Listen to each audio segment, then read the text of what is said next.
I want you, the listener. Yes, I want you, the listener, to press the like button, the subscribe button, but more importantly, comments. Comments that you liked or disliked the topic discussed. What would you like discussed? Because you, the listener, are who is important to me so that I can provide the value that you want and need. Joel, we're talking about working with vendors today. I actually don't know how many vendors the service side of the business works with. Looking at your clients, cleaning company owners, would you consider that part of your business working with the same number of vendors that other cleaning companies are working with? I may work with more because I look at working with vendors almost like being in a networking group. If you work with your vendors and you develop a relationship with them, as Jeffrey Gitomer often says, people are going to do business with people that they know, like, and trust. Well, if they know you and they like you and they trust you, they're going to refer you to their clients. And that's really what you try to do. Okay, where do you buy your stuff?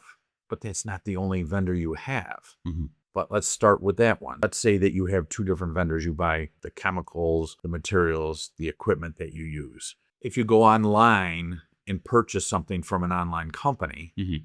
you have no relationship with that company. But if you have someone that you know that has a distribution center and you develop a relationship with either that salesperson or somebody higher in their organization, you now are building that, oh, I know them. Oh, they're buying stuff from me, whatever that stuff is. And you develop it enough that you build some sort of a friendship, even though it's a work relationship. Sure. There's a sort of a friendship that develops out of it. And then when they become a little fond of you sometimes. And then when they have someone who says, oh, I don't like my custodial services company. Oh, I have this company over here and they've been buying product from me for the last 3 years. Oh, really? Oh, tell me more. So now you get referral opportunities. Well, it's not just with that part of the business. Wait, I know Ray. He built my website. He helps me with my marketing. He helps me with so much stuff. Oh my gosh, he helps me with my podcasts even. We've, over the last, 15, 18 years that we've known each other, we've gone from just knowing each other to liking each other to... Wait a minute, you still like me? I still like you. Okay. We've gotten to know each other's businesses very well. So even on my consulting side of my organization, I have introduced you to some of my clients to help them develop their websites because you have a vast knowledge of our industry. And in turn, you have worked with manufacturers and other types of clients in the Rochester market, and you have helped my service business by getting new clients there. It goes hand in hand. And what other vendors you have?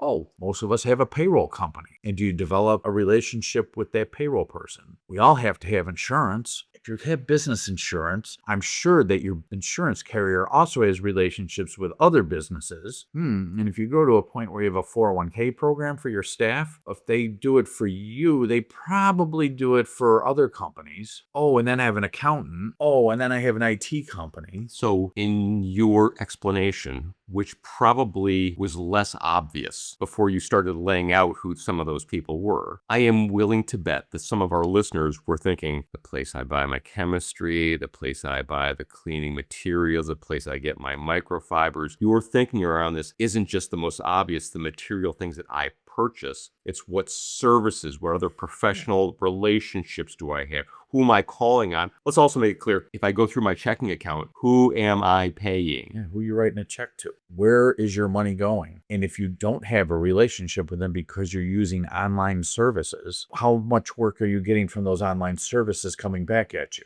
You can always find a deal, but that deal probably isn't looking out for your best interest.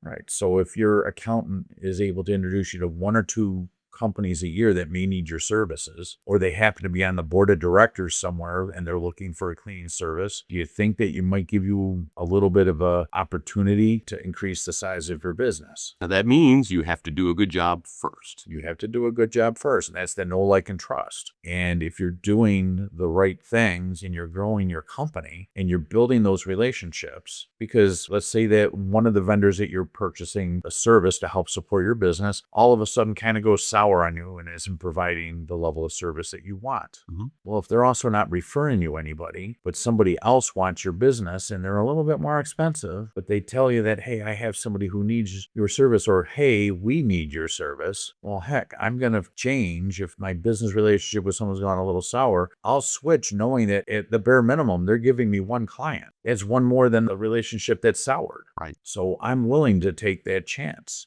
And it's not that I'm changing vendors all the time, because the key is you want to grow and strengthen the vendors that you do have, so that when the opportunities come across their desk, you're first of mind for the person for the custodial side. Sure. And what better way to grow your business than through referral? Those are the strongest connections, because often price is taken off the table because companies want to know, well, do they do a good job? What happens when a problem comes along? Do they fess up? Do they take care of it? All true. Because that's really the difference maker right there. Listener, you probably heard the line, it's not what you know, it's who you know. Well, yes and no. You do have to perform a good cleaning service. That is the assumed barrier to entry. You have to do a good job. Beyond that, you can build your own network. You can work with the vendors you want to, and they can, in fact, grow your business.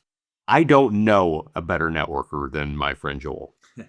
He does it by practice. He almost makes it look organic because for him, it has become that way. If you would like to learn how to make vendor networking grow your business, you need to contact Joel. We'll put the links in the transcript in the description below. Joel, thank you. You're welcome.